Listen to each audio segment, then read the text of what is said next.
finir avec Intel bien entouré par les analyses financières et des objectifs de prix portés de 37 à 50 $. Selon le titre, devrait bénéficier de nombreux lancements en 2024 et d'ouverture d'usines de fabrication de puces. Du coup, techniquement, est-ce que ça se traduit dans vos graphiques, Bernard, ou à l'image de Intel et Nvidia, de AMD et Nvidia, vous allez nous dire que c'est encore très cher, qu'il faut attendre un repli avant de potentiellement retourner sur le titre?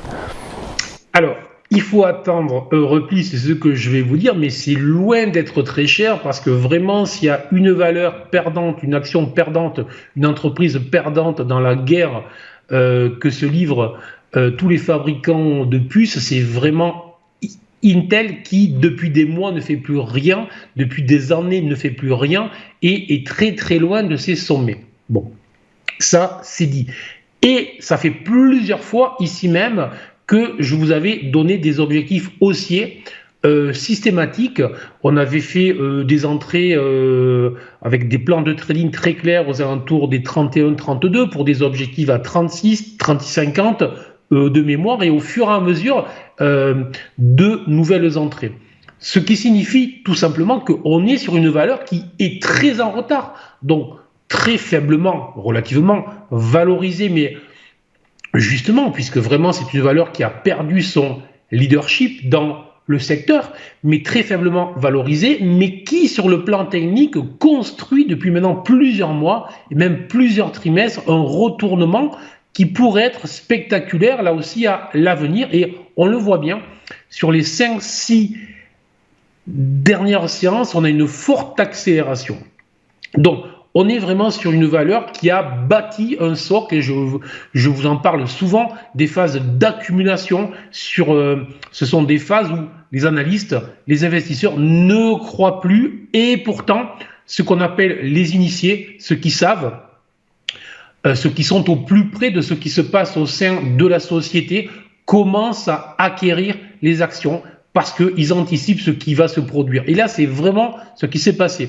Donc, on pourrait être sur cette valeur au début d'un lancement, de mouvement haussier, là aussi durable et très, très, très intéressant. Maintenant, je vous disais aussi en préambule, au début, plutôt des achats sur repli, hein, puisqu'on voit bien que c'est une valeur qui vient de passer de 38 à 45 en 6 séances. Faut-il se précipiter là, à l'instant, cet après-midi? Je ne crois pas. Donc, plutôt attendre des replis.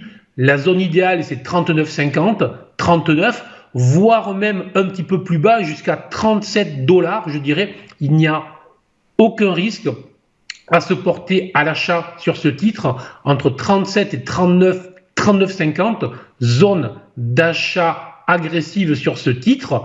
Acheter sur les niveaux actuels, c'est prendre le risque de voir un repli se faire dans les prochaines séances.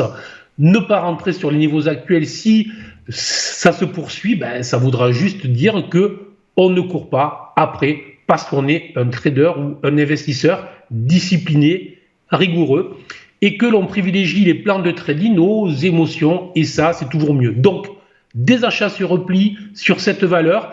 Les invalidations, il faudrait que la valeur repasse sous les 32 pour commencer à s'inquiéter sur le fait que la tendance haussière qui est désormais à l'œuvre depuis plusieurs trimestres n'est que en fait un feu de paille.